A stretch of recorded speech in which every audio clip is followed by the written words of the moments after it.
enfin, 2 ans après, on va connaître, on va avoir toute la lumière, les élus, les habitants vont avoir toute la lumière sur les affaires passées de la communauté de communes, à la fois sur le faux et aussi sur eh bien, les apparentes irrégularités de gestion pointées par la Chambre générale des comptes. Voilà, ça fait 2 ans maintenant que les choses sont instruites et il est temps maintenant que tout le monde en sache plus. Qu'est-ce que vous allez dire mercredi en présentant ces documents?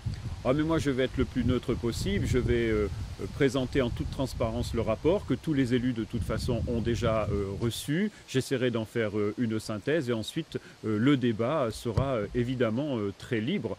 Après j'ai envie de dire, le rapport concerne essentiellement la gestion avant 2016, avant que je ne sois président. Ensuite je pourrais répondre aux questions sur les préconisations de la Chambre depuis 2016 et j'ai compté précisément sur les 25 préconisations faites par la Chambre régionale des comptes sur la gestion de la communauté de communes depuis 2 ans. Nous avons déjà répondu favorablement à 22 de ces 25 préconisations. Voilà, donc du travail est fait, on continue notre travail et par rapport au rapport, je le trouve très exhaustif, très précis.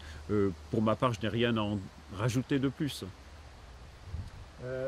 C'est pas simplement une analyse, il y a des préconisations dans ce rapport? Voilà, le rapport. Quelles sont-elles? Alors, le rapport donc revient sur les causes du déficit qui a été creusé entre 2014 et 2016, des choses que l'on connaissait déjà via le rapport de la Direction régionale des finances publiques qui avait été remis en octobre 2016, à savoir donc des emprunts démesurés par rapport à la capacité de financement, des budgets insincères, une absence de transfert de moyens des communes en direction de la communauté de communes. Bref, ça nous le savions déjà. Ensuite, il y a un certain nombre de préconisations sur comment remettre de l'ordre dans la boutique Creuse Grand Sud, la mise en place d'une comptabilité d'engagement, c'est fait, des réductions de véhicules, c'est fait. Voilà, ça peut être des points de détail, mais nous nous attachons depuis 2 ans à être dans les cordes, dans les clous des préconisations de la Chambre régionale des comptes, en particulier pour réduire le déficit.